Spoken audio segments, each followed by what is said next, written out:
Assalamualaikum warahmatullahi wabarakatuh. Halo semuanya, selamat datang kembali di video diskusi kami. Sebelumnya, puji beserta syukur kita panjatkan kehadiran Allah Subhanahu wa Ta'ala, karena Allah Ta'ala telah memberikan kita rahmat dan hidayah sehingga kita dapat lancar menjalankan tugas kali ini. Dalam video ini, kita akan membahas topik yang sangat penting dan seru, yaitu permasalahan tentang narcissistic personality disorder atau singkatan daripada NPD. Adapun kasus yang kami bahas itu mengenai seorang klien yang berusia 19 tahun yang ia menunjukkan beberapa gejala ataupun ciri-ciri gangguan narsistik seperti rasa percaya diri yang berlebihan, kebutuhan tinggi akan pujian, dan kesulitan dalam berempati kepada orang lain.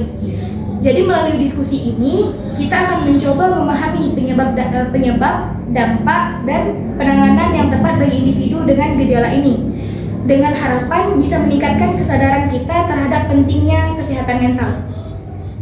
Seperti yang kita ketahui, narcissistic personality disorder merupakan gangguan kepribadian yang ditandai dengan rasa ingin dikagumi secara berlebihan, kebutuhan akan perhatian yang tinggi, serta kurangnya empati terhadap orang lain.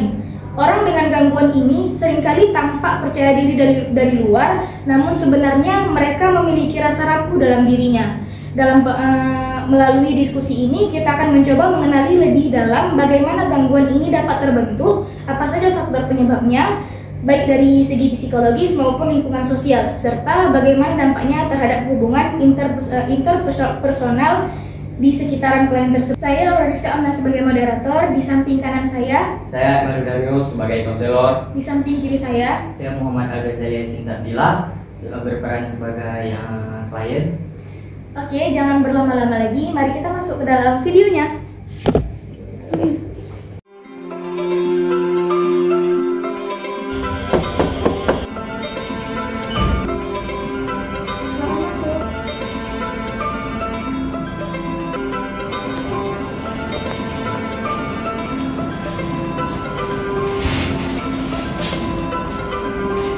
Selamat pagi. Terima kasih sudah datang hari ini. Bagaimana perasaan Anda saat ini? Saya baik. Menurut saya tidak perlu datang kemari hari ini. Tapi karena keluarga saya menyuruh saya kemari, dan menurut mereka saya terlalu sombong dan naif, jadi saya datang kemari. Dan menurut saya mereka hanya iri. Saya paham.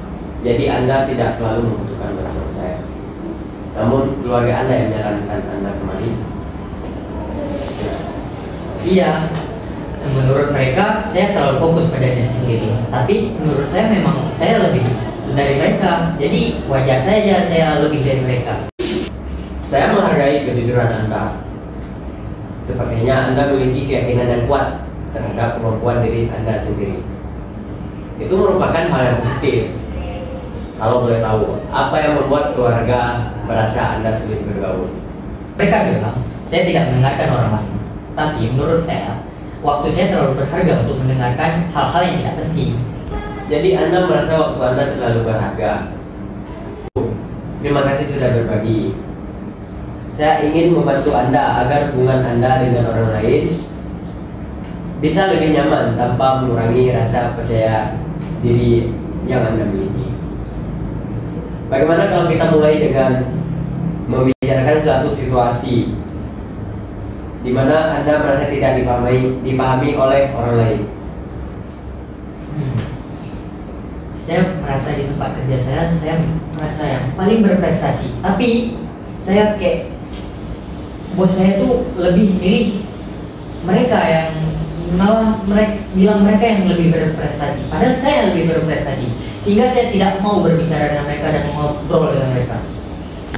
Saya bisa melihat itu membuat Anda kecewa. Anda merasa kerja keras Anda tidak dihargai, ya? Iya, padahal kan tanpa saya kerja di situ, proyek itu tidak akan berhasil.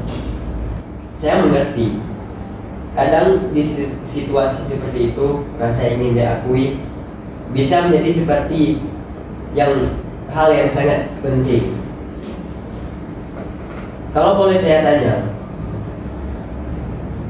bagaimana perasaan Anda saat tidak mendapat pengakuan itu.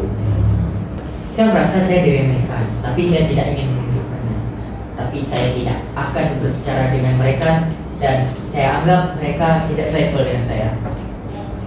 Terima kasih sudah jujur. Itu langkah penting. Saya ingin tahu. Saya tahu tidak mudah untuk mengakui perasaan seperti itu. Bagaimana kalau di pertemuan berikutnya kita mencoba mengeksplorasi cara agar Anda tetap bisa merasa dihargai tanpa harus menjauh dari orang lain. Mungkin bisa dicoba, asal itu tidak membuat saya terlihat lebih lemah. Tentu tujuan kita bukan membuat Anda lemah, tapi membantu Anda tetap kuat dan memiliki hubungan yang sehat dengan orang-orang di sekitar Anda. Baiklah, saya akan mencobanya. Tapi saya tidak yakin itu akan membuat saya berubah menjadi cepat. Udah. Baiklah, saya akan mencoba untuk berubah. Tapi saya tidak menjamin itu akan merubah saya cepat. Itu sudah bagus. Perubahan memang proses, dan kita akan berjalan bersama dalam proses itu. Terima kasih atas konseling hari ini. Saya harap kita bisa berjumpa di lain hari, walaupun saya tidak terlalu ingin. Baik, dengan senang hati. Saya harap konseling hari ini bisa membuat Anda lebih baik ke depannya.